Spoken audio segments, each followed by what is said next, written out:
Good morning from Paris. My name is Ji-Soo Yoon, policy analyst from Cities, Urban Policies, and Sustainable Development Divisions within Center for Entrepreneurship, SMEs, Regions, and Cities Directorate at the OECD. Today, I will have my pleasure to serve as a facilitator of today's event, during which we will launch a brand new OECD report, Decarbonizing Homes in Cities in the Netherlands, a Neighborhood Approach. We will organize today's webinar in 4 parts today. First, we will hear an opening remark by the Ministry of the Interior and Kingdom Relations from the Netherlands. Second, we will have an overall key findings presentations from our division head from the OECD. Third, we will have a presentation by the National Program for Local Heat Transition, NPLW, from the Netherlands. And last but not least, we will have a panel discussion with distinguished experts. We will have representatives from the national governments, not only from the Netherlands, but also from Japan. And we will have representatives from the subnational governments, from the municipality of Rotterdam, Leeuwarden, and also C40, who will share with us some international examples.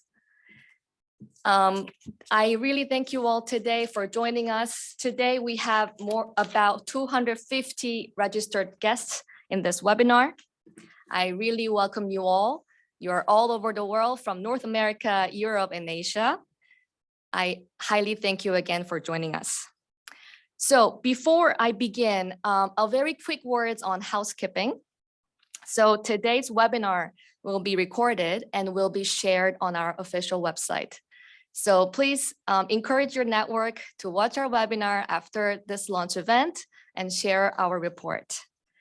Also, if you're experiencing any technical problems, please use the chat function below and our support team will contact you. And lastly, please use the Q&A function if you have any questions to our speakers and panelists today. That being said, it is now my pleasure to invite Mr. Chris Gijspers, Director General for Housing and Construction from the Ministry of the Interior and Kingdom Relations, who will give us an opening remark. Thank you, Chris. The floor is yours. Thank you, Chair, and thanks to the OECD for organizing this webinar. I'm very pleased to have so many people here to hear about our Dutch approach.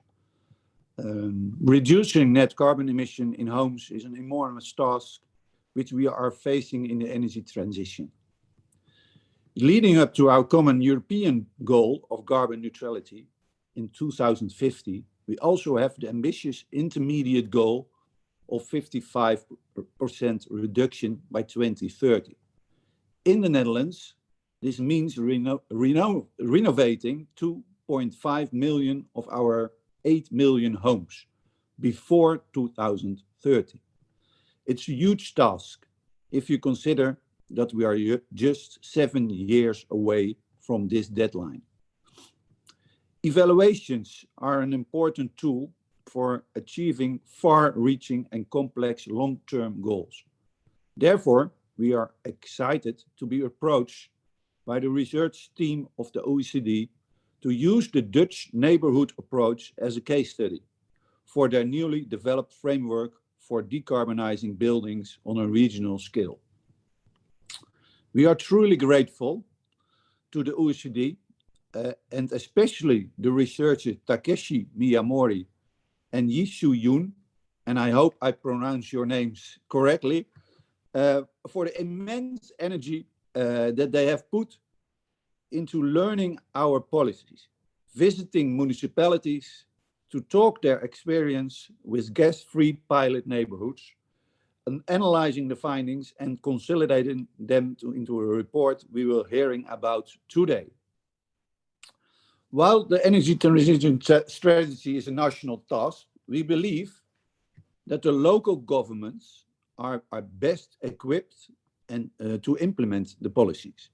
We opt for the neighborhood approach because we realize that each neighborhood is a unique blend with its own geographical, historical, and sociological elements. Moreover, we realized that if we want to reach our ambitious objectives, then we need to scale up. Renovating just one house at a time will not bring us where we need to go. The combination of possible future heat resources, cultural background, and age of the building stock makes that individual neighborhoods benefit from a target approach. We as national government policymakers don't have the local knowledge needed to adapt general policies to the specific conditions of each neighborhood, which is very important for public support. This is why we have asked the municipalities to take the lead. The first step was to launch the natural gas-free program to allow municipalities to try different approaches.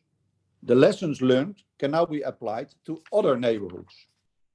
The research for this report was completed at the end of 2022, and this was exactly the moment when we were taking new steps to scale up the neighborhood approach. We want to let you know about this exciting new step in the process, so we have also invited our program director of the national program for local heat transition. This program was launched in January of this year and builds upon the natural gas-free neighborhood program, which was the focus of the current OECD report.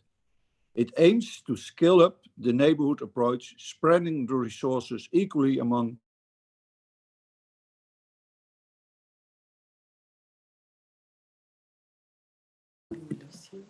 I think we might have lost Chris last minute. We're still living in post-pandemic, so this is happening. This could happen.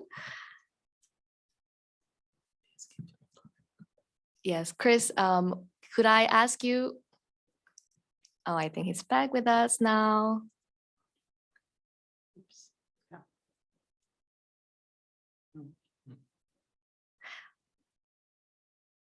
Well, in that case, now actually, I'm very sorry for Chris for leaving us early. I think there were a few sentences more to go, but I'm going to now introduce our division head who will introduce and who will present the overall key findings of our report today. So it is my pleasure to introduce Aziza Akmouche, the head of Division of Cities, Urban Policies, and Sustainable Development within the Center for Entrepreneurship, SMEs, and Regions and Cities. Aziza, the floor is yours. Thank you very much, Jisoo, and let me check. Now we should be good. Thank you very much, Jisoo, and I hope we can get Chris back, not only because he had a few interesting takeaways, but also next steps to share with us in his introductory remarks, but also because first and foremost, I would like to thank him and the entire team within the Directorate General of the Ministry of Interior and King of the Netherlands, sorry, for the wonderful journey that we've gone through with Takeshi and with Jisoo in doing this piece of work that we're really proud to launch today.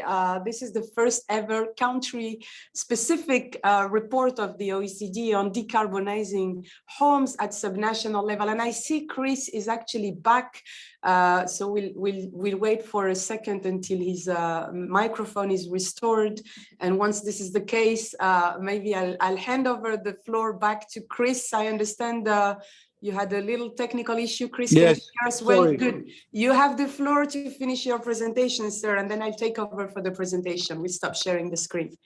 I don't know what was the last you heard from me. So you were concluding on the research of the report that was completed, and the fact I was going to give an overview of the program. Go ahead. I already said to you something about the report, and I welcomed Mr. Takashi. No, you have heard that? Not that. Let's start from there. Okay. I will go back to the report, and I introduced before that Mrs. Maureen van Eyck, who will tell you something about the overview of our new program. But your report is a joint commission from the Netherlands and Japan, so we are honored to have our guest, Mr. Takashi Imamura, joining us today all the way from Japan. Mr. Imamura is Counselor for Building Regulations at the Ministry of Land, Infrastructure, Transport and Tourism in Japan. Thank you, Mr. Imamura, for joining us today and for taking part in a panel discussion following the presentations. We all knew going into this transition that it wouldn't be easy. There is no linear solution and we are all pioneering. Our program, our guest-free program, has taught us that we need to be flexible in finding solutions and getting rid of red tape and tailoring the measures to meet the needs. We are learning as we go, and we know we are not alone in this transition, and that is important. We hope that the finding in this report can be used by other countries, as we hope to be able to learn from the next use case in this series.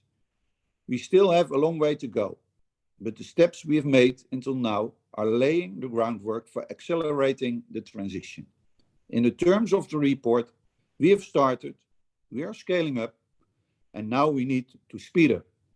Thank you very much for your attention. Sorry of the technical problems, but I wish you a lot of success with this webinar. Thank you. And I give the floor back to the chair. Thank you very much, Chris.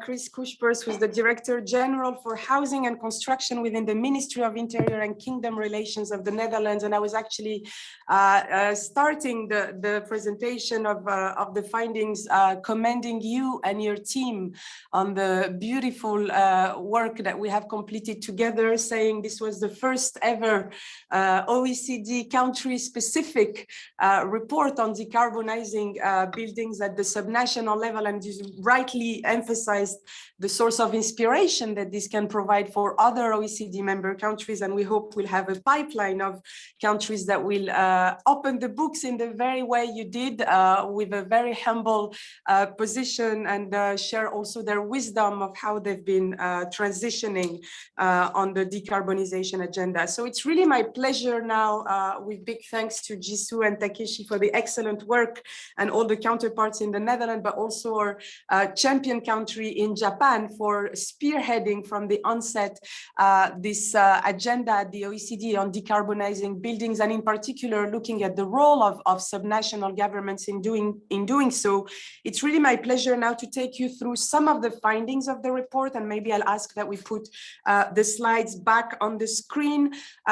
This is of course not doing justice to the 90-page publication that you can access online as of now, but just meant to give you a helicopter view, especially for the non-Dutch participants. We have over 150 participants online, of what we looked at in the report. What are some of the main takeaways and how we see the next steps, and then we'll hear more from our Dutch representative from the National Program for Local Heat Transition, which is a follow-up to actually the experimentations we've been looking at under this policy dialogue, and we'll have a subsequent panel, as Jisoo said, with a number of stakeholders to share their findings as well. Let me now take you through the big picture that prompted us at the OECD to look at this discussion around decarbonizing building. And if we go to the next slide, you see a bit what is the rationale for the organization to provide this deep dive on the role of subnational governments in the decarbonization agenda. You all know, of course, that global buildings and construction account for nearly 40% of global energy-related CO2 emissions. We've paid particular attention to Europe, of course, because this is 2/3 of OECD member countries. And in Europe alone, we estimate that between 85 and 95% of today's building will still be standing in 2050, which is actually the reason why we've paid a lot of attention to the stock of building in this program from the onset, rather than looking only at the new buildings, given in particular the construction rates in advanced economies. And The challenge we've seen in the first 3 years of this program, which was led by Atsuhito Oshima, the predecessor of my colleague Takeshi, who spearheaded this initiative, is that most of the bottlenecks that countries are facing are actually related to governance. They have to do with who does what, at which scale, how to align different sectoral policies to mainstream this decarbonization agenda across a range of policies, how to onboard local and regional governments, how to unlock the potential of public procurement, how to boost experimentation, pilot testing, innovation, as we will see today with the very concrete case of the Netherlands. And what we did in the first phase of this program is to come up with what you see on the right side of the slide, which is a checklist for public action that spells out in a very concrete and action-oriented manner what national and local governments should do in a shared responsibility to achieve this decarbonization of buildings in cities and regions. And you see the cover of the report, which you can all download online and have access to, and that provides a bit of the global state of play on this conversation prior to the deep dive we are launching today on the case of the Netherlands. If we go to the next slide, I'd like to say a few words about the momentum that we have today. Many cities, many countries are, of course, facing a fast-changing environment, a multi-crisis environment with not only very short-term pressing issues that they have to struggle with, be it the current cost of living crisis and the energy crisis that was largely fueled in many OECD countries by the large-scale aggression of Russia over Ukraine, but also have to deal with what is not so much long-term structural transformations, but still perceived in many cases as being long-term mega trends, which are basically the well-known climate change, digitalization agenda, demographic change, but also urbanization, that all have very concrete implications on homes, housing affordability, and decarbonization at large,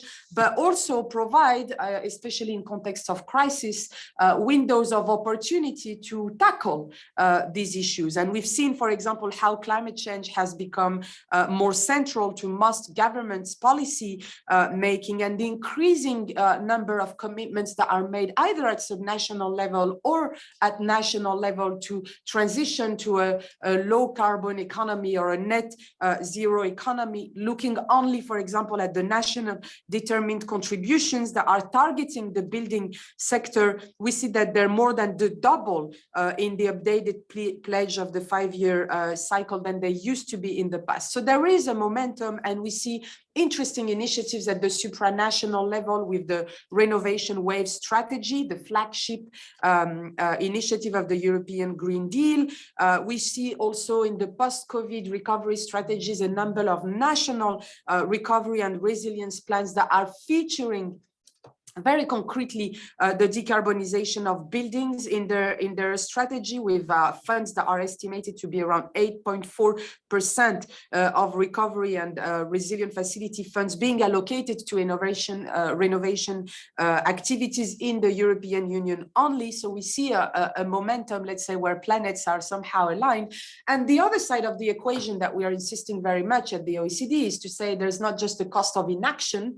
If you don't do this right now, it's a false economy because you'll pay it in a number of related effects. It's also co-benefits if you're investing in decarbonizing buildings now. Co-benefits in terms of health, with about 190 billion reduced health expenditure in the EU. Co-benefits in terms of reducing energy bills, even if we know there are high upfront costs that have to be dealt with and need special accompanying measures. And also co-benefits in terms of creating jobs, green jobs, 9 to 30 jobs for each $1 million invested in the decarbonization of buildings agenda. So this momentum is something to recall. And if we go to the next slide, we'll now provide a deep dive on the case of the Netherlands and see how from this big picture we went to more specific contributions in the Dutch case. And the rationale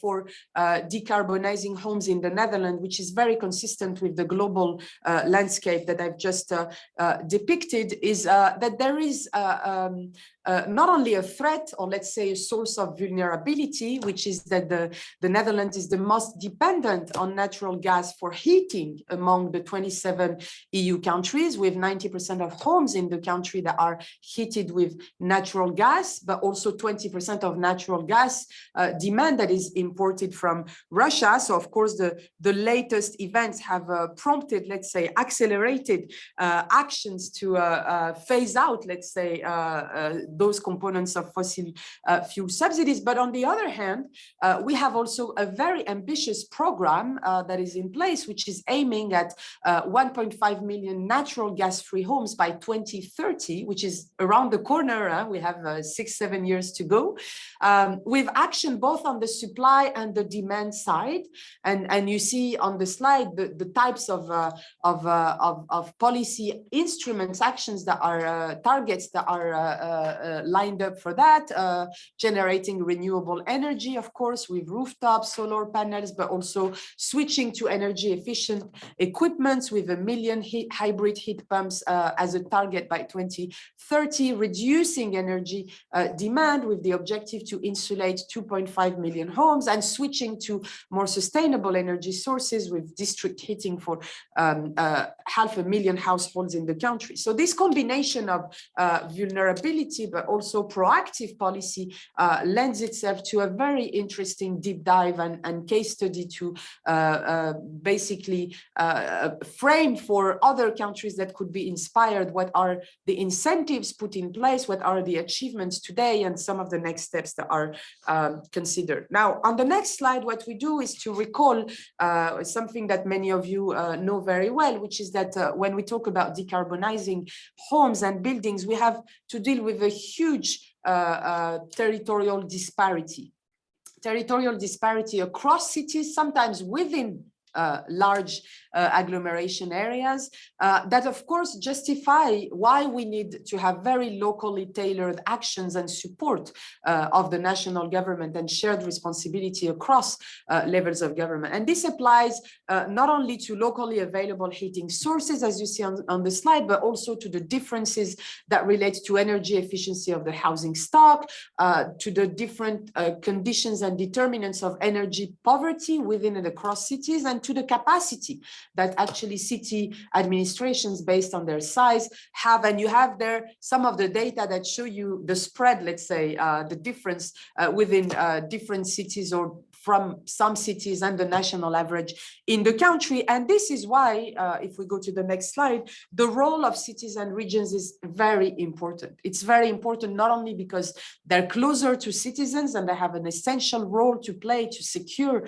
the social and political buy-in, to raise the awareness, but also because they have themselves ownership over certain numbers of buildings, social housing, but also public buildings going beyond homes. They can leverage public procurement to set the right incentives, and they know better their building stock than national government. And that's why we've used this checklist that I mentioned earlier as a starting point to do this case study. We carried out a survey on decarbonizing buildings across 26 Dutch municipalities. We looked at how they plan, how they lead, how they engage the stakeholders. And I'll spell out now in the next 3 slides specifics that relate to the heat transition vision, but also to the very experimental program on the 66 neighborhoods. And then lastly, on how citizens have been engaged. On the vision, it was very interesting to see that the Dutch climate agreement stated actually that each municipality should develop and adopt a vision for heat transition by 2021. The good piece of news is that most of municipalities have submitted their vision, and this is quite impressive as an achievement. The challenges that we have identified looking at the state of play of such visions in this multi-stakeholder partnership, or better say multi-level governance partnership, are twofold. On the first one, we see that even if many municipalities have submitted their vision, the level of depth and detail varies, and most of them are basically under implementation. So the implementation plan is now being prepared for the vast majority, almost 70%. And the second thing that was interesting for us is to see that only 42% of the survey respondents reported that their heat transition vision included quantitative targets on insulation, for example. Only 20% have quantitative targets on renewable energy, and only 11% have quantitative targets on heat pumps. And therefore, there's still a journey, let's say, to travel, to make things more target-oriented, to set the milestones, and to make sure that this vision turns into action. So what we did to look at how the Dutch government, if we go to the next slide, unlocked this potential at subnational level, is to provide an in-depth review and analysis of what is called the Natural Gas-Free Neighborhood program in the Netherlands, which was launched by the Dutch government, because the heat transition in the built environment comes with a range of technical, social, regulatory, and financial challenges, and that in most cases, it's hard to anticipate which of these challenges come first and hinder, let's say, the transition process. And therefore, working directly at neighborhood level, providing funding to these 66 pilot neighborhoods, between 4 and 5 million euros per pilot, facilitating the learning experience, the knowledge sharing experience, was a very interesting way to look at these different heating and insulation techniques in different types of buildings and neighborhood,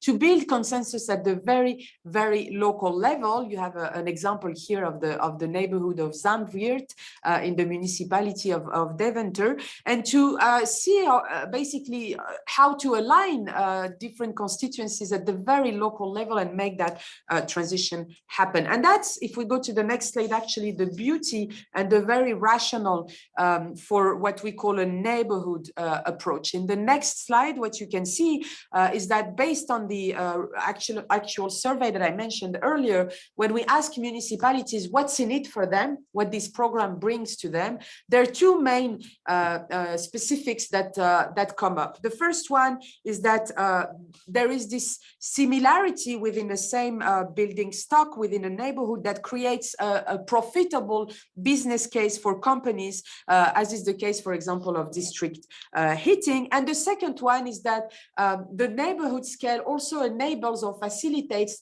what we call the behavioral change, or the social influence that comes from a neighbor seeing his neighbor embracing that transition and leveraging the benefits that come out of it. And then this has basically a positive cascade effect, whereby the neighborhood at large, and we'll see later some of the techniques that are used, is convinced that this is the way to go. So you see from the survey that 84% of the surveyed cities actually think this is really a useful approach, not only for insulation, but also for hybrid heat pumps and PVs, and that this neighborhood scale, which is neither too big nor too small, has really value added to have a workable scale to build that cohesion and to connect, let's say, initiatives at the very, very local level.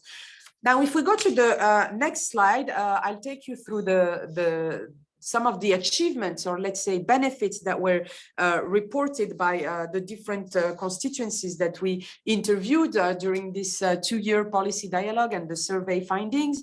And there's a first common agreement that this enabled the creation, testing, and upscale of a wide range of place-based solutions. It helped a number of municipalities discover the variety of local strategies, not only to tackle social issues in a way that is more systemic, but also to incentivize and create cleaner and sustainable environments, to respond to local citizens. But also on the right side of the slide, you see the menu of options, the diversity of solutions that were used in terms of the communication strategy that ranged from very specific presentations from city officials all the way through energy coach that visited residents and raised their awareness, small meetings, personal stories, group of citizens that were used as intermediaries, housing ambassadors, and I could go on with the list, but very local, place-based ways to trigger that change. When we go to the next slide, you can see the three main successful factors that we identified in this piece of work for this program to deliver. The first one is definitely the multi-stakeholder partnership dimension, the fact that we have seconded staff from both national and local officials into these building and energy authorities enabled a very swift response to local needs and sharing, basically blending knowledge and experience, being exposed to resistance, because we know this transition also comes with resistance. There's a second item which is equally important, which is that the national government provided about 4 to 5 million euros, as I said, for each neighborhood, but they gave the freedom to municipalities on what to spend and how to spend it. And this liberty somehow allowed for more place-based implementation and plan, while allowing, of course, for accountability in terms of how the funds are used. And the last one, which is, I have to say, the most interesting for us from an OECD perspective, is what we call the anticipated continuity. The way this program was set in a time frame that cuts across electoral cycles, the fact that from the onset of the program, the government announced that more than 430 million euros would go into the program for a period of 10 years, was also something that was reassuring from the very beginning, and basically providing the main argument for subnational governments to invest seriously in this phasing out of natural gas strategies, and contain some of the risks of policy discontinuity that we know are often a headache, not only at local, but also at national level. And that takes me to the last block of the review, which is next slide, about engaging citizens and local stakeholders. And this is an area that is particularly important for us to see how municipalities planned the natural gas measures in a step-by-step way and reacted to unforeseen circumstances in a chance-by-chance approach. We know, of course, the Dutch have extensive experience and a long-standing exposure to what is called the polder approach, this capacity to build consensus at the very local level, which is rooted in historical and cultural considerations. And the way it was tested here was extremely interesting, in particular to identify upfront some of the resistances or challenges and try to address them. And we used, for example, on the right side of the slide, the example of the city of Utrecht, where at the very beginning, there was strong resistance from the residents that had not been anticipated, or at least not to that level. And a very proactive communication strategy that was set up to have a group of representatives of the residents to send a customized letter and flyer to the 8,000 households in the neighborhood that were targeted, to install what we call the standing booth in front of the supermarket and have those clinic interviews to respond to any question, reassure citizens, and to create, and this is the experimentation in the experimentation, if I can say so, a model house for natural gas free that anyone could go and just visit and be convinced by himself or herself of the benefits. And this learning experience showed that giving the right information at the right moment is actually important, which of course needs also to acknowledge that this is a very time-consuming process, and that the way stakeholders are engaged also requires clarity on how their inputs are used in the decision-making.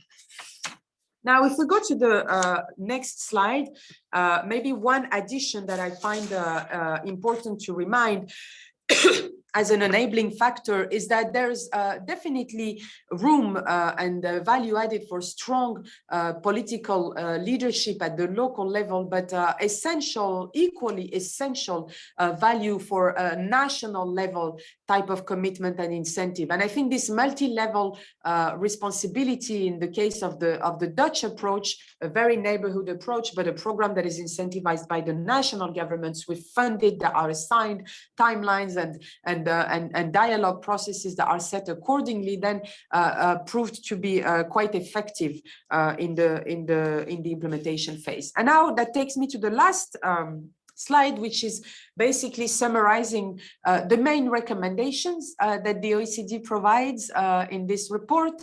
A first one on how to start with a neighborhood pilot project, so to give a wider range of municipalities beyond, let's say, those 66, chance to test themselves the bottlenecks very directly and to implement this step-by-step and chance-by-chance approach. The second one is the scale-up, to leverage existing pilots, and we'll have a discussion around that in the panel, and intermunicipal networks to enhance further knowledge sharing and to create new opportunities in the country. And the last one is the speed up. One of the common bottlenecks that municipalities are facing is actually often related to labor shortage. And in order to remove this bottleneck, there is room for greater collaboration with industry, with education institutions to address that specific bottleneck at this stage. And this is something that the report is providing some guidance for. So I'm sorry I was longer than I wanted to.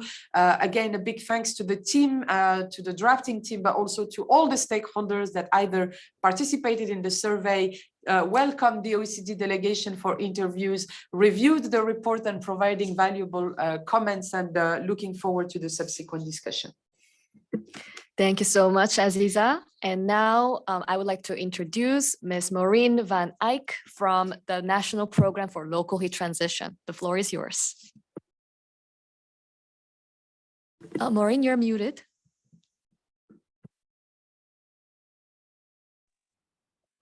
Yes, thank you very much. Good morning, everybody.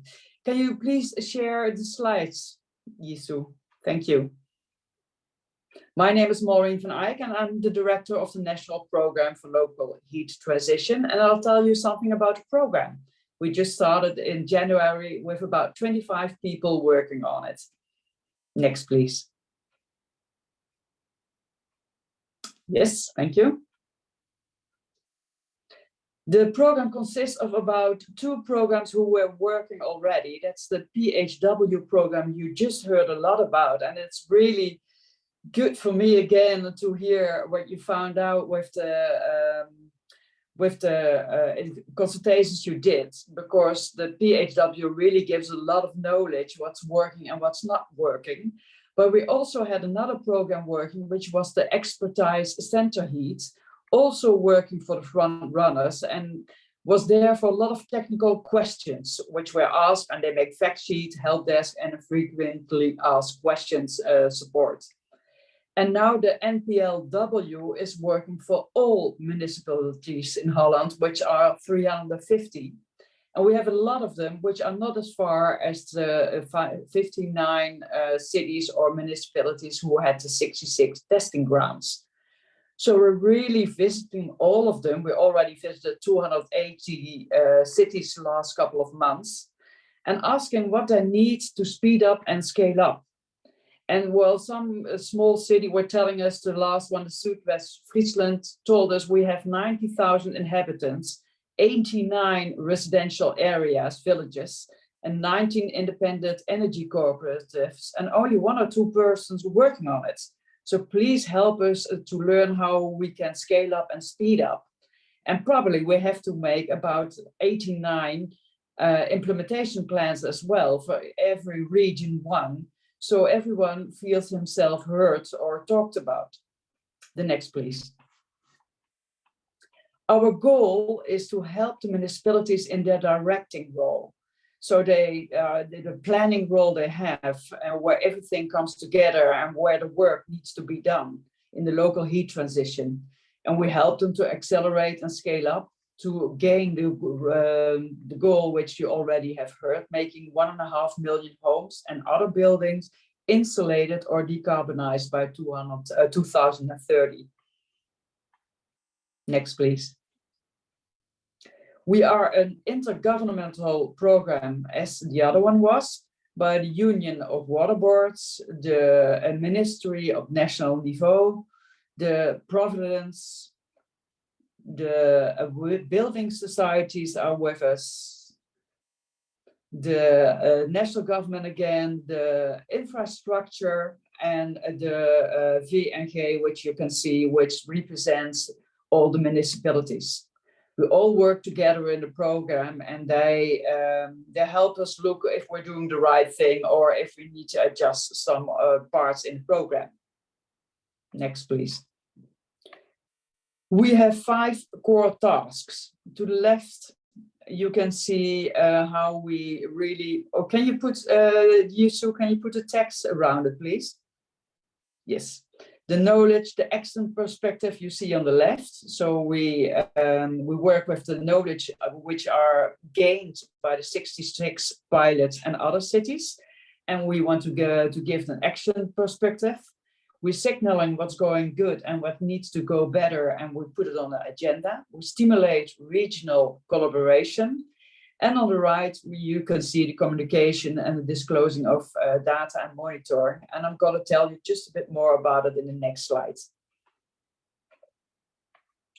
From the knowledge perspective, it's very important that we keep learning from the testing grounds, but also from the other municipalities who are starting and in the starts find out some problems they learned how to gain, how to put it to the next step.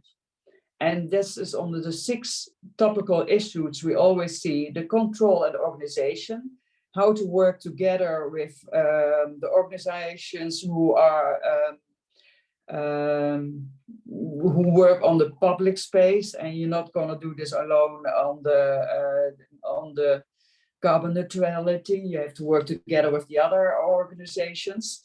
The technical solutions, the cost and financing, the civic participation, the legal aspects, and the communication. And especially on all the legal aspects, we have 2 new acts in Holland who's going to help out with gaining and anticipating to the goal, but are really very difficult to understand if you're just starting on a new aspect in the municipality. So we help them out and we explain what's happening and how they can use it. So we make knowledge products such as handouts, fact sheets, and we have a help desk where they can put questions to. We organize knowledge meetings and webinars all through the country. Sometimes we do it national niveau, but sometimes we also do it in the region where it's needed. And we're signaling if we see something is working well with the municipalities, we really tell others how they did it, and we put the handout and the fact sheet to the other municipalities. But also if we hear something is not working with some of the partners we just mentioned, or the other partners, or the partners which we need to do the work with, say the municipalities are not doing what we need them to do, now we put it to the organization and talk about what's needed to get it to the next level, what solution is needed and how we can help in it. The next one, please. Very important to all this is stimulate regional collaboration between all the cities. So 5 or 6 small cities are working together. And that's important because we don't want them to have a competition with the other small cities because of the lack of people who can do the work. So working together, that realizes synergy on a regional level, where you can put consultation together or you can work together. And to emphasize that, we have 9 million euros a year available to help the municipalities to work together. And they have to work together in order to get the money, and talk about where they can get the synergy done and work together to how can I say this, not work too much fragmented. Thank you. Next one, please. There is a lot of data and monitoring going around on this issue, as you probably know. On carbon neutrality, everyone is working on it, consultancy on a national level, on regional level, on the level of municipalities. And we're trying to coordinate this and see what's working well, what's not working well, and how can we do it together and get a real good sight on what's working and what's not working, and are we gaining our goal. and where do we need to speed up and gear up. But that's not that easy as it sounds, because by now everybody is doing their own thing, and well, we have to make the synergy. We have to find synergy with each other to have a collective data and monitoring system. The next one, please. And to the end, it's of course very important to have a good communication system with them, because all those different consultancy, all the different municipalities are all doing their own thing, have their own websites. And if you need to find something, you have to find about 10 to 20 websites to find the information. And we're trying to put this all together as the program NPLW. So if you go to our website, you'll find the information you need, or you'll find the link to the other informations. The same is where you can see all those knowledge meetings everybody is doing. By putting them together, you can find out if you want to have a specific topic, or if you want to go to a specific meeting, you can find in your neighborhood where the nearest meeting is going, and you can get your knowledge upgraded. Well, next, please. This is in short what we're going to do and where we're working hard on. And I don't know if there's any room for any small questions now, but this is about it. Thank you for listening. Thank you so much, Maureen. Yes, indeed, we will have a few minutes at the end of the panel discussion to have all the questions.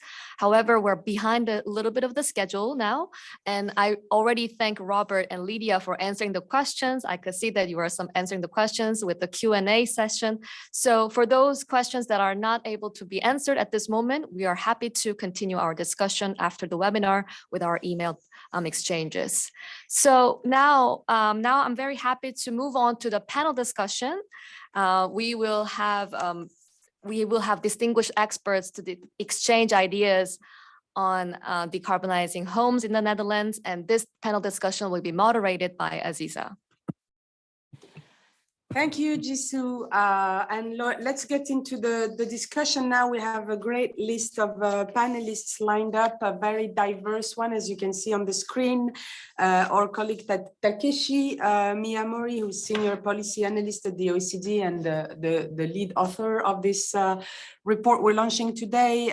We have with us Robert as well, Jikerstuis, apologies for the pronunciation, from the Ministry of the Interior and Kingdom Relations Envoy for Sustainable Building, Julia Sondermeyer, Program Manager within the National Program for Local Heat Transition, Mr. Takashi Mamura, who's Counselor for Building Regulations in the Housing Bureau of the Ministry of Land, Infrastructure, Transport and Tourism, as I said, a champion country that spearheaded this program at the OECD from Japan. We have Lydia Hammer-Timan, as you see, Sustainable Advisor and Program Manager in the city of Rotterdam, one of the cities where we spent a bit of time on mission. Same for the city of Leusden with the District Heat Plan project manager with us, Merel Toussaint, thank you very much, and Frankie Downey, who's the Energy and Buildings Lead within C40, Cities Climate Leadership Group. Thank you very much, Frankie, for being with us. And what we thought we would do before maybe we get into the panel's insight is to warm up a bit the conversation, asking you all online, over 150, as I said earlier, to take part in 2 Mentimeter questions, but also the panelists, if you wish, you can either use your mobile to take the flash code, and that should take you to the question directly, or normally we're putting on the chat, for those that don't have a smartphone, we're putting on the chat the link to the Mentimeter that you're using, and I'm doing it myself here. So we have the real-time question, and maybe we take a good 10 seconds to have as many of you possible respond to this first question, which you can see on the Mentimeter. What kind of heating system do you use at home? So this is a very personal question to test the waters with the audience. Either gas boiler or heat pumps, district heating, or you don't know, which is also an interesting piece of information per se. Maybe we'll wait for 10 seconds and see numbers go up.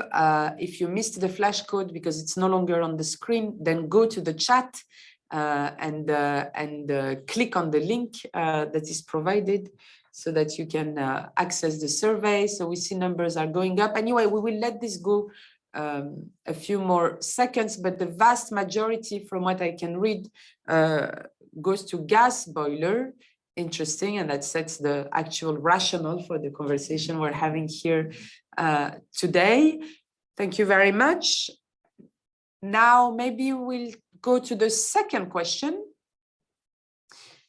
Which do you think is the most positive factor for the neighborhood approach? And we're providing you with 3 different options. A, the fact that it's an easy to apply solution at once because of the similarity of the building block, as I mentioned earlier in the presentation. B, because of the business case that can be made at neighborhood level, profitable to attract companies and investment. And then 3, the influence from neighbors, what we call the social influence, which from what I can read has the majority of votes so far. So that confirms, this is a good piece of news, some of the takeaways of the Dutch experience. Maybe we'll let this one go and stop sharing the screen, and I'll say a few words about how we'd like to organize today's panel. We have a good half an hour with our distinguished panelists. The idea is to have 3 rounds of interventions.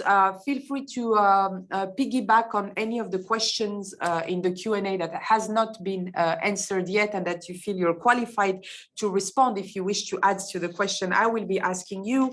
A first block that will be very much about taking stock of this specific program that we looked at and what has been learned in terms of lessons from the different pilot projects. And so we'll go back to our Dutch constituencies here from the ministry, but also from the cities of Rotterdam and Leusden to get their own testimonies about this experience. The second block will be more about the scale up and speed up recommendations for these local actions, and we'll call upon Japan, C40, the Netherlands as well, stakeholders to reflect with us on that. And then the last part where I'll ask each of you to give us the one takeaway message or piece of advice that you would like to give a municipality today, municipality struggling with this conversation around decarbonizing buildings, and any tip or guidance you can provide in a concise manner would be valuable. Let's now move to the first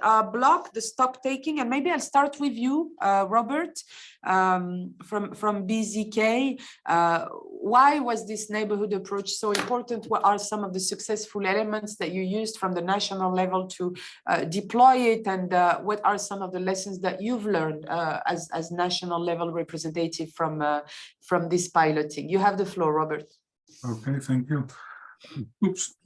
Well, so why is it important that we have rolled out this system? So first of all, we know that we need to decarbonize. So that's no issue anymore. It used to be the case some years ago, but now we know. And the thing is that we don't really know what the future solution will be. So because that will differ from where you live and how you live, and that's not as easy as how we rolled it out in the past. So if you would go back 50, 60 years, then in the Netherlands, everybody had their own heating system. So some of them relied on coal, others on gas, some relied on oil. And then the government came because we had stock gas in the Netherlands, and we said, okay, we are going to install a gas system in your home. And that led to the situation that nowadays 90% of all homes have their own gas-fired boiler system. But what has to happen now is that we have to take out all the gas-fired systems and install new solutions, but the solution may differ from where you live. And there, the challenge is that, okay, well, you think that this can be a market system, that you can say, okay, well, I'd like a district heat network, and I want to go all electric, and I want to rely on hydrogen, or I want to rely on biogas, or what have you, or geothermal energy. And the thing is that you cannot install all those solutions in one street at the same time, because then you won't have a business case. So that's why we said, okay, we have to roll out new solutions for the heat problem we have without using fossil fuels. But the solution will differ per neighborhood, and that's where we have to decide together what the future solution will be. And there we need to work together. We need to act together, neighborhood by neighborhood, and that's well, that's a challenge because in the meantime as well, the Dutch society has individualized more and more. So people, when we now come over and say, okay, well, we have to go and tear out your gas system, then the first reply, of course, is, well, I don't want this because I like my gas boiler system. And then we have to say, okay, and you need to combine efforts together with your neighbor about a future solution. So that's, well, that's one course for bad support, and that's why we have set up this system. And what is the challenge? So, and that also happened, of course, in the meantime, we've also liberalized the energy market. So there are multiple suppliers who all want to say, okay, well, buy my solution. And that's where we want to say, okay, that with the multiple supply, we have to combine demand. And that's the challenge. And that's where we said, okay, we as a national government, we cannot do that one neighborhood at a time. So there we have to rely on municipalities to do so. And there we have to leave flexibility. So that's the challenge we face, and that's what we have done through the gas-fired neighborhood system, or the natural gas-free neighborhood system. So the successful elements are that we say, okay, well, the national government reset the goals. So we say, okay, by 2050, the entire building stock in the Netherlands has to be fossil-free. But how we are going to get there, that's where we work together with neighborhoods, with municipalities, etc. And there we leave much flexibility to the local level in how to reach those goals. And we also say, well, we have to be clear about those goals, and we have to remain clear. So if we defer there, then of course people say, okay, well, there's an opportunity that I can keep my gas-fired system. No, we have to be clear about that. But so we have to be clear about the why, but the how and the when and the what, that's something there we leave flexibility to the municipalities and the local neighborhoods. That has changed over the last 3-4 years. So since we have started the POW program, initially there was quite some opposition against it locally, because also there were still people saying, well, I don't see that there's a climate problem, or I don't see that things have to change. But of course, well, nowadays, just about everybody knows there is a climate problem and we have to take action. And moreover, of course, last year we had the Russian invasion in Ukraine, and there, as was shown in the presentation, gas prices plummeted because 20% of Dutch gas used was imported from Russia. So all of a sudden, our gas prices multiplied. So people now are really aware that we have to take action, and we have to take action together. So the opposition there has diminished quite a lot. And so now one of the bigger challenges still, I was thinking that's what I'll finish right for now, is that we have to make sure that everybody can and will be on board. So of course, a neighborhood, well, an average neighborhood will be 400, 500, 600 households, but of course there's multiple people living there, and some people can afford renovating their homes and others cannot. And how to take that into account, well, that's just one of the challenges, but the way forward that we have to take steps to get rid of the natural gas and change to another system, there's less and less discussion about that by now. And now we have to see, okay, well, how are we going to do it, and do we do it in such a way that everybody says, yes, I can follow and I can do this. Thank you very much, Robert. I think very timely conversation, also to remind us that this is not a new discussion, the decarbonization of building, but that there's now not only a sense of urgency, but also, let's say, a momentum that makes some of the solutions and related costs maybe socially and politically more acceptable than they were before. And point taken on the fact that the solution is not a one-size-fits-all, not straightforward across and within neighborhoods, and needs a variety of place-based adaptations, and hence the importance of engaging local governments and ensuring this whole of country perspective. You did flag inclusion and whole of country, especially at local level, mobilization as a key challenge going forward. Thank you very much. Let us maybe now hear from the subnational perspective. I'll invite Rotterdam first. Lydia? Yes, thank you. So in Rotterdam, for many neighborhoods, is district heating the best alternative. And like Robert already said, district heating is a collective solution. As an individual, it's really hard or impossible to realize a district heating network towards your house. That will be very expensive and unaffordable. So that needs a neighborhood approach to make it more inclusive for all the inhabitants in our city, and also to keep it affordable for everyone. And what's also interesting is that on the neighborhood level, you can also link the approach for decarbonation with other tasks from the municipality, like the sewers replacement or improvement of the public space. And we also link it with more social tasks of the municipality, like poverty, energy poverty, and employment. And in this way, we can reduce the inconvenience for the inhabitants because we combine work like the sewers replacement and the implementation of district heating, and also add extra value for the inhabitants. Great, thank you very much, Lydia, and for stressing this affordability dimension that indeed, given the upfront cost, tends to be a major barrier, but also the very connection with the social mandate of local governments. And I think how you connect this to the energy poverty discussions and short-term responses and long-term responses that are needed and can be put forward by local governments is very spot on. Let us hear maybe now from Leusden, another city. Meryl? Thank you. Well, in Leusden, we have all electric, individual electric solutions, we think, and thereby is knowledge from for the house owners very important, and that is lacking, that has to be solved. And in a neighborhood approach, you can search for active inhabitants that are formed by us for a buurt team, a neighborhood team that is active and that can be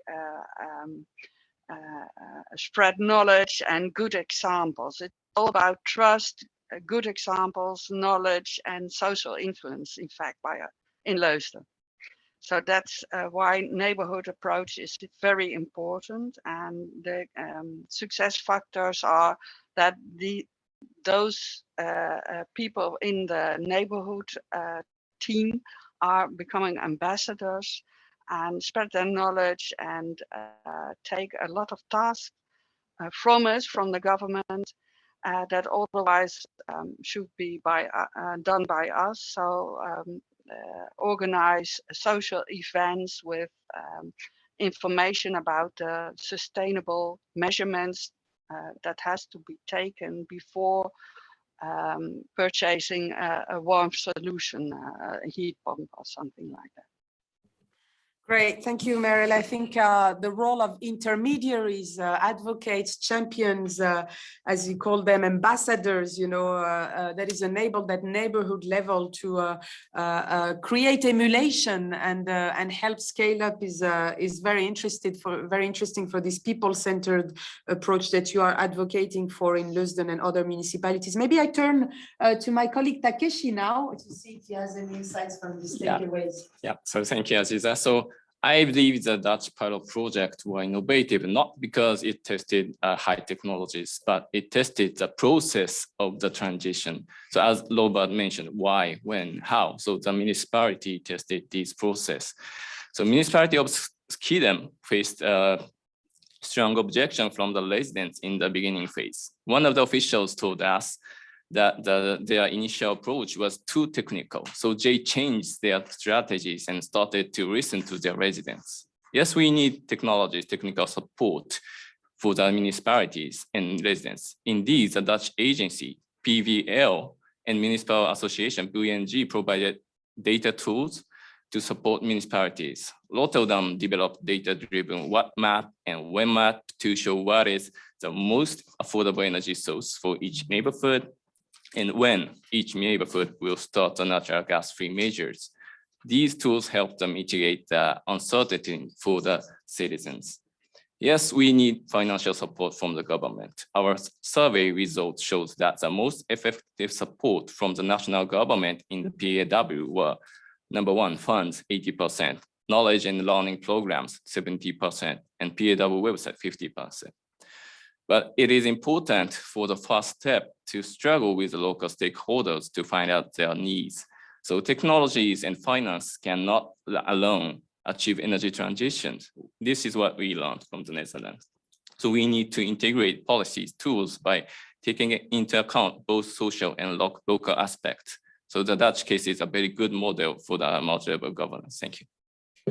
Thank you very much, Takeshi. And indeed, this very important point that it's not only about the hard infrastructure and technology that you need, nor about the money that you have to make available, but also about the soft infrastructure side. And I think everything you said about governance is music to our ears. Let us now move to the second block of the panel, which is very much about scaling up and speeding up. And here I'd like to call upon first our two speakers from Japan and C40. They've played an essential role in their country for Japan and with their constituencies for C40 to do this. So you have the floor, please, Mr. Takashi Imamura. Thank you, Aziza, and good evening from Tokyo. Anyway, first of all, I would like to highly commend the launch of the Dutch case study, and I would like to thank the Netherlands and OECD for inviting me to this event. And I would like to underline again that the government of Japan has supported this OECD program from the beginning with the Netherlands. And it will be my pleasure to continue supporting this important program from now on. And I feel that the Dutch case study has indicated the quite similar challenges that Japan faces currently.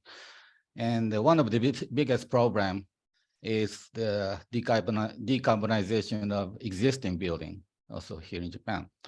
And with regard to how to scale up and how to speed up the local actions, I would like to introduce the Japanese approach, which may be quite unique with regard to raising the awareness among citizens.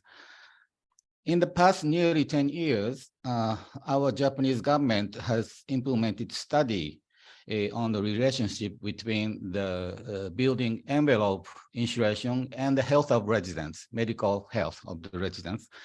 And this is a collaborative efforts between building experts and medical doctors.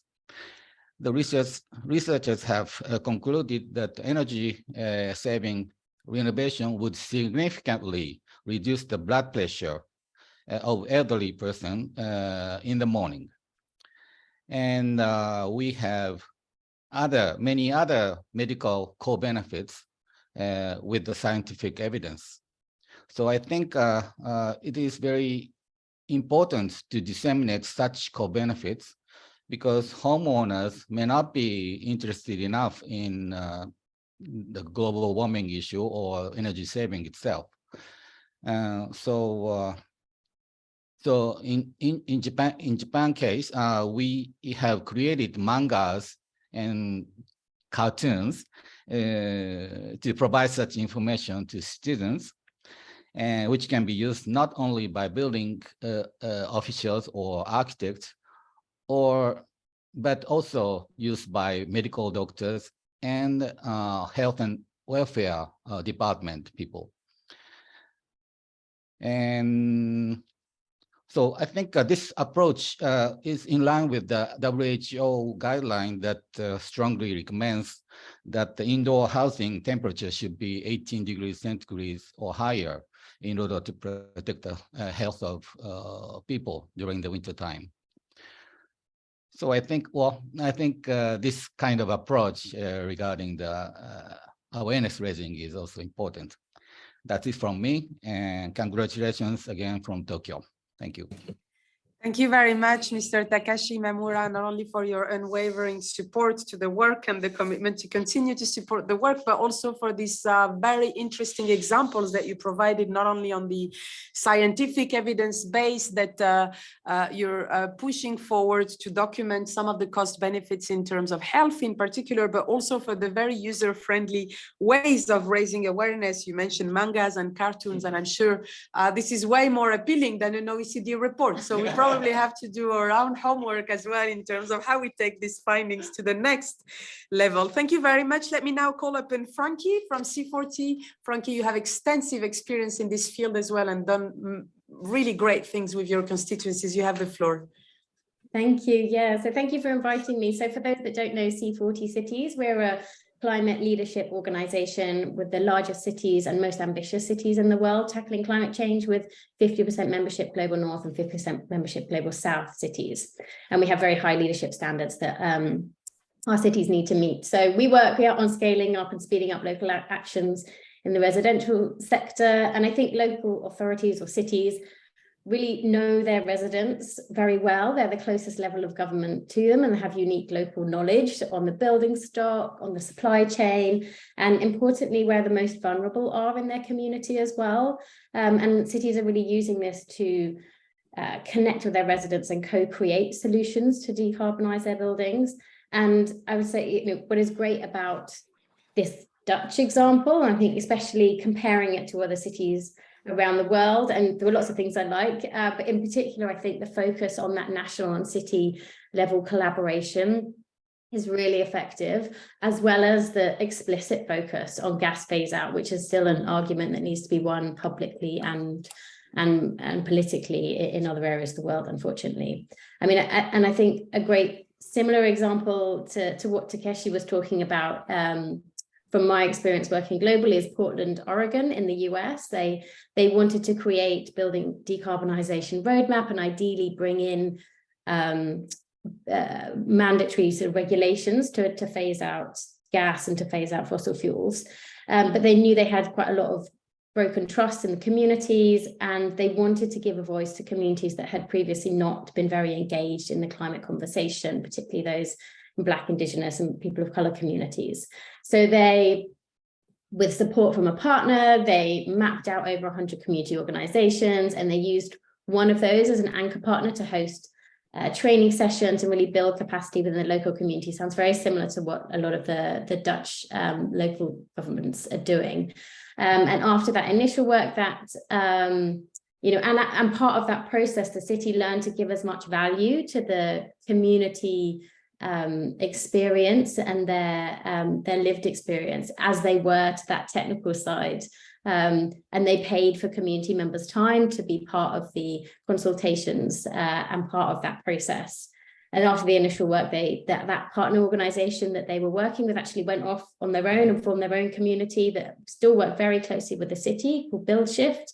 And they're working together to fundraise, and they're actually working together to bring in mandatory standards for residential buildings, which would not be possible without that collaboration and trust building. And I think another good example of a city building trust and putting vulnerable people at the heart of their policy making and the energy transition is Seattle, who are fully funding the cost of converting oil heated homes to heat pumps. When they started, the average cost of doing that was around $18,000. But at the end of last year, the city announced that they're having $2.6 million to continue and build and that support program because it's been so successful. And I think there are some other innovative ways that Seoul in South Korea have got a great way of funding. They have an energy welfare public-private partnership that provides direct support to disadvantaged communities. and also helps train job seekers to carry out the energy audit. So it's also trying to address the skills gap, but also sort of training. And they are funded by an innovative sort of virtual power plant whereby the municipal and university buildings save energy during peak hours and donate the profits to that organization. So I think in some of the voluntary policies haven't delivered the scale and speed of change that we need. So we do need to look at more ambitious solutions and think about how regulation can best drive that change. But as the Portland example describes, communities can be supportive of that regulation, but it takes time to build trust and capacity to design those collaboratively. And it's a great example from the Netherlands of how they're doing that.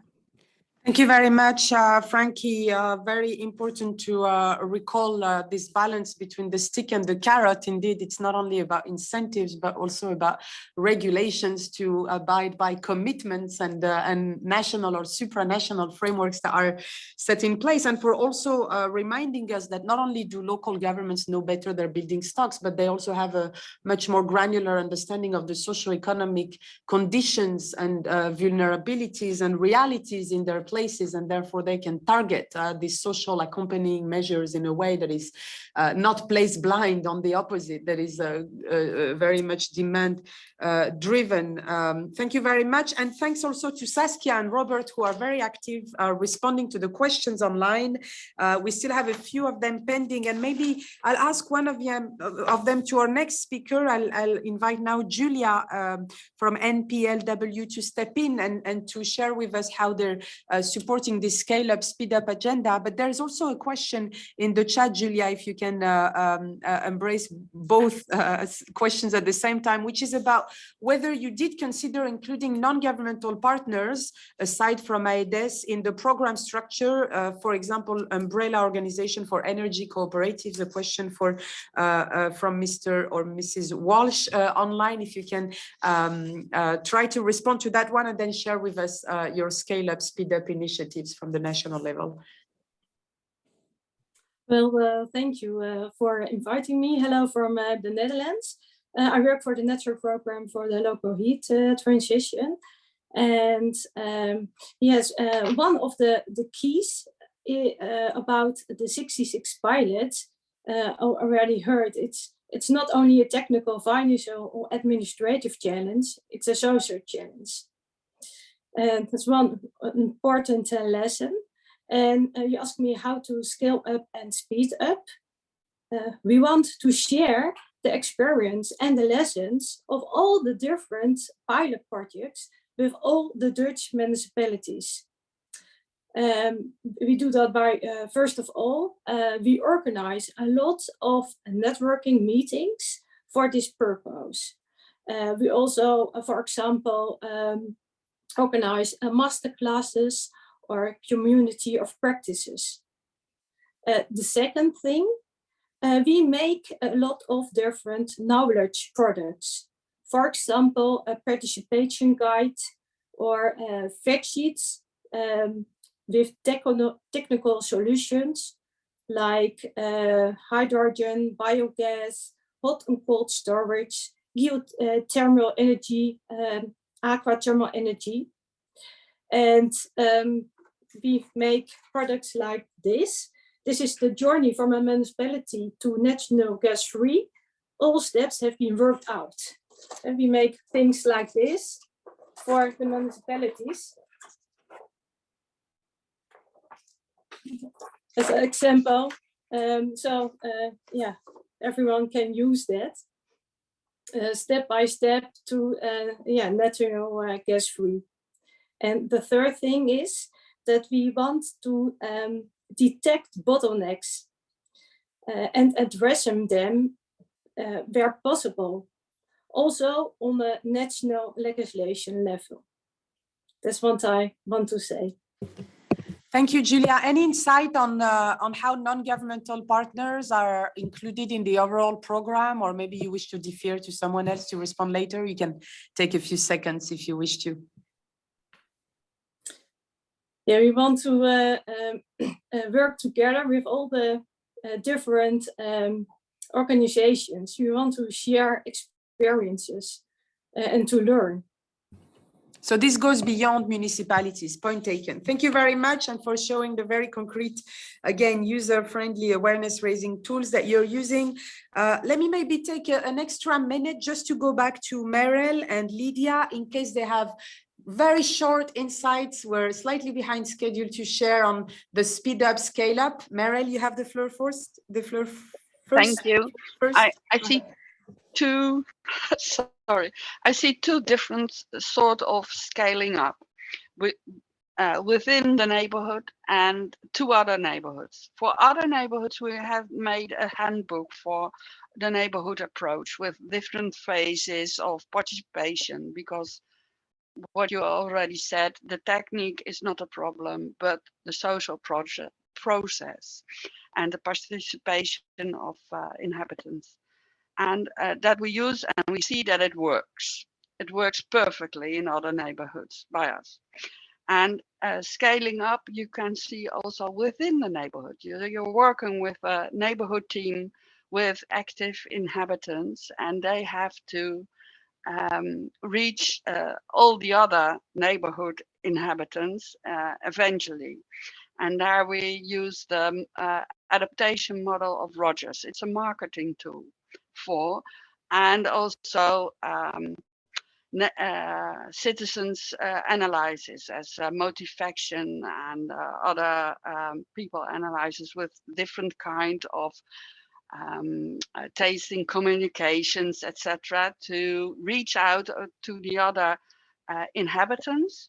And the neighborhood team is organizing events like energy cafes, information markets, websites, and webinars to reach out to the other inhabitants of their neighborhood. So Great. Two types of different scaling up. Very clear. Thank you very much. Lydia? Yes, thank you. I think there are two things really needed. That in Rotterdam we started with one neighborhood approach, and we have now 6 neighborhood approaches, and we are ready to scale up with 14 neighborhood approaches till 2030. But this requires a program-based approach, and we can certainly do that as a municipality. Only we need structural money for that, money for the process in the neighborhood, and structural budget to provide our residents an affordable offer. And at this moment, all the subsidies are temporary, and they don't allow us to give our residents clarity. If we don't know if the subsidy still is there in 2027, for example, and that's and then we can't give the clarity to our residents, and that's also killing for the support among our residents. And you mentioned also in your presentation that the PHW has a flexible funding, and that's really a key element also for success, that we have a flexible and structural funding to program our decarbonization in our city. And you also mentioned in your presentation that we need to collaborate with other parties, and we also see that is missing. There are a lot of we need a party that coordinates the chain in decarbonizing the homes. There are a lot of parties. For example, for district heating, you need many different parties, such as an installer, contractors, municipality, energy companies, grid operators, and all that comes together in one house at the same time. And this requires a good coordination to have a good collaboration with all the parties. Thank you very much, Lydia, and thank you all for sticking to time. And now we're moving to the third and last block, which is about the advice that each of you, and I'll go back to all the panelists, would like to give to a municipality that is about to start a neighborhood level project on decarbonizing home, and or any piece of information on how they can get support in the different countries represented today. I'll give each of you a good 30-45 seconds. So while you get prepared, just to say that number of the questions have been responded. I see I see that Lydia is responding to the question on whether there are targets that are set at neighborhood level in terms of energy performance and renewable energy production. I'll let you finish in writing your response to that. And I think there are a few questions left. The one on non-governmental partners was answered by Lydia too. There's a question in terms of common neighborhood infrastructure. If there's any of you foreseeing the implementation of an energy community as a legal entity to manage and operate, if one of you has a response to bring, please do that in the Q&A function. There's another question about the electrification of energy uses, equipment such as heat pumps and PV, and then how to create energy communities in districts, which I think is very similar to the earlier one. If you have one of you additions to bring, please do so in the Q&A. Is there any initiative of multi-commodity energy systems at community level also, if one of you has wisdom to share on that front? And then there's a last question, and maybe feel free to jump on that orally when you give your tip to the municipality, which is a bit provocative, but that I like very much, the fact that voluntary participation is good, but not enough. And so what kind of economic incentives or benefits are attractive enough for people to engage in this transition that we know is very costly in all senses of the term? So if any of you wants to respond to that specific question already, I authorized that in the last block, and we really have 3 minutes now to close this round. So any tip, advice you wish to give, and I will start here with the local municipalities that underwent already a pilot program. So Merel and Lydia, if you wish to go first, 30 seconds each. What is the main advice for your peers that want to do the same? Can I start? Go ahead.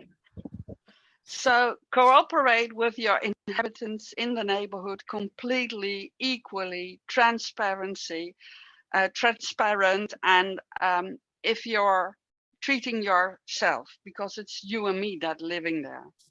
So, and there has to be knowledge, and you have to facilitate them. And yes, there are volunteers, and some of the volunteers become in the end as good as professionals. So we hire them officially.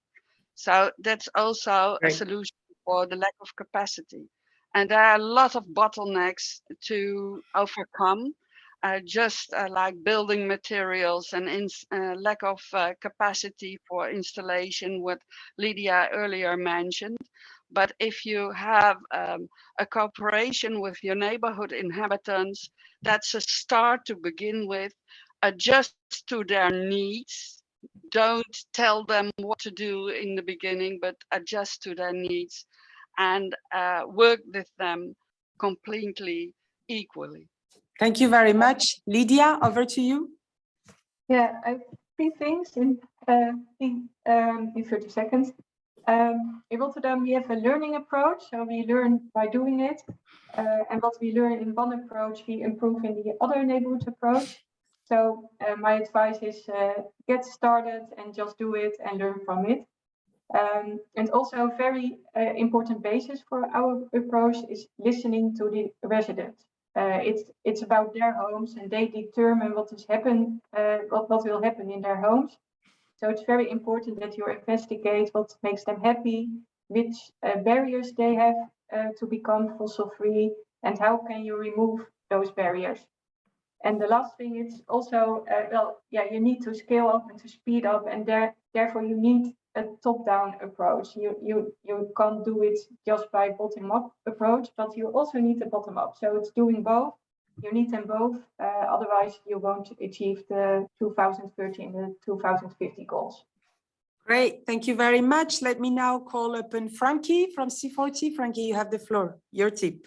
Thank you. Yeah, I think big and ambitious, but also start local. So in terms of thinking big, as with the Netherlands, a clear message that it's not a question of if we decarbonize, it's a question of when and then how we're going to do that, and planning for that in the time that we do have left.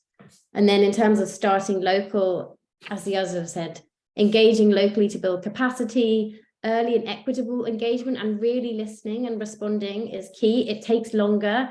It's more resource intensive than perhaps engaging with businesses, but it's the only way to do it, and it's the only way to do it equitably to have a just transition. And then also consider how you're communicating your goals. So as I said, not everyone's driven by reducing emissions. So whether it's a manga cartoon or whether it's jobs, economic air quality, health improvements is really key. And then finally, I think, lots of cities are starting to do this and are doing this already. There's a huge amount of resources out there. So they're not alone, and there's a lot that they can draw on to help them.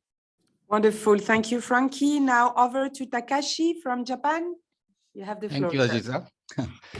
As a national government official, I have always thought that the speed up and scaling up of the local action is the one of the biggest challenge or responsibility of national governments by establishing the new rules nationwide or creating subsidies or tax cuts. But as I was listening to Dutch case, which was the pilot program, which is very generous and flexible, I found that the national government can also start the local action by providing opportunities, a framework, or encouraging and guiding the local government to start the new program. So I would like to thank the Netherlands again, and that's all from Tokyo. Thank you.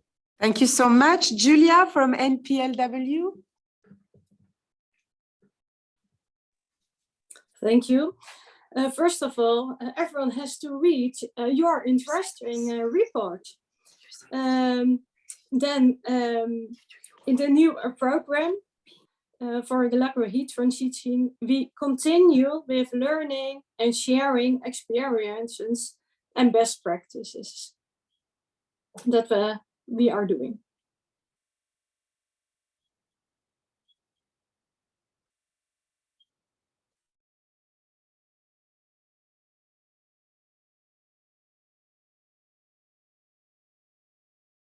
Our mic is off.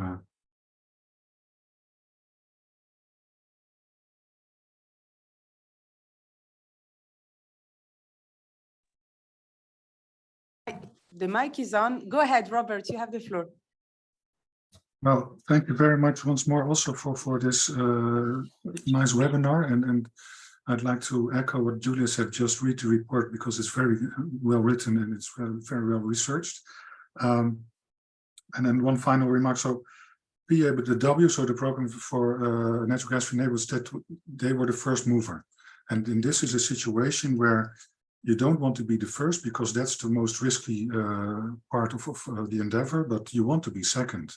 You don't want to be last. So I'd like to challenge everybody to be the second neighborhoods person to get on with it and start to take action, because if you're the last, then you know that well, it might be less costly, but the risk is that it's more costly. And we know that the energy transition is some endeavor we are not going to deviate from. So we are going to decarbonize our society in the next decades. And the sooner you be there, the less costly it will be. So yes, well, PAW was the first mover, now be the second. Thank you. Thank you very much, Robert. So they're very clear from the insights. This is not only an energy transition, but also a social transition. Communication with residents is key, but it takes time. We cannot shortcut this process, and this has been well reminded, and we can only learn by doing. So let's start and learn. Thank you all very much. Over to you, Jisoo, if you can bear with us an extra 3-4 minutes just to give you some of the next steps for this program, and then we'll close the webinar. Thank you so much, Aziza. Well, due to the time limit, I'll go back to Takeshi to talk about next steps. Okay, so thank you, everyone. So let me quickly wrap up and briefly talk about our future plan. So the reason why we chose the neighborhood approach for the first first case study is that we strongly believe this critical decade is for the policy implementation. Municipality and the citizens will be the key drivers. In our 90 pages report, we included a lot of data, graphs, and examples of which we couldn't share today. So please check our report. And I'm very proud that I chose Dutch neighborhood approach for our study. It's not only because that we invite 20-50 people from all over the world, but also because of the people we have met in the Netherlands. So I would like to especially thank Robert and Saskia from BZK for their exceptional support. We had many meetings together. Saskia, we could have delivered city survey without your support. Now I would like to invite Saskia to share thoughts from today. So Saskia, the floor is yours. Thank you. I will keep it very short, seeing our time constraints. I really want to thank you guys for your really thorough examination of our Dutch approach. It was, you guys came to the Netherlands a number of times and spoke with so many municipalities. So we're really happy to be able to have this outside view of what's going on in our energy transition in the built environment. So thank you very much. Thank you so much, Saskia. You will now find our link to the report in the chat function. So please do download our work on the Dutch neighborhood approach. So as Takeshi mentioned, the OECD program on decarbonizing buildings in cities and regions will continue our policy dialogue on various topics on building decarbonization. So if you're interested, please do reach out to us, and we are very happy to collaborate and work with you all. So I know that we are a little over time, but thank you so much for your time today, and I wish you a very great day and tonight. Thank you so much.